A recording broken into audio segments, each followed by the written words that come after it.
6687টি গ্রাম নিয়ে বৃহত্তর আজকে কুমিল্লা জেলা, এবং এই কুমিল্লা জেলাকে বিভাগ হিসেবে ঘোষণা দেওয়ার জন্য কুমিল্লাতে যা যা প্রয়োজন প্রশাসনিক অঞ্চল থেকে শুরু করে কুমিল্লা মেডিকেল কলেজ থেকে শুরু করে কুমিল্লা ইউনিভার্সিটি থেকে শুরু করে প্রত্যেকটা শিক্ষা বোর্ড থেকে শুরু করে প্রতিটা জিনিস কুমিল্লাতে আছে।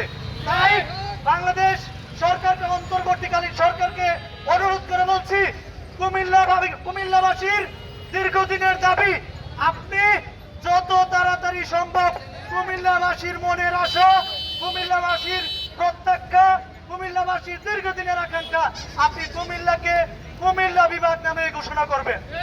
এবং কুমিল্লাবাসীর মনের দাবি শুধু আমাদের নয়, দীর্ঘ কুমিল্লাবাসীর মনের দাবি, আমরা চাই অনতিবিলম্বে কুমিল্লাকে কুমিল্লা নামে বিভাগ হিসেবে ঘোষণা করতে হবে।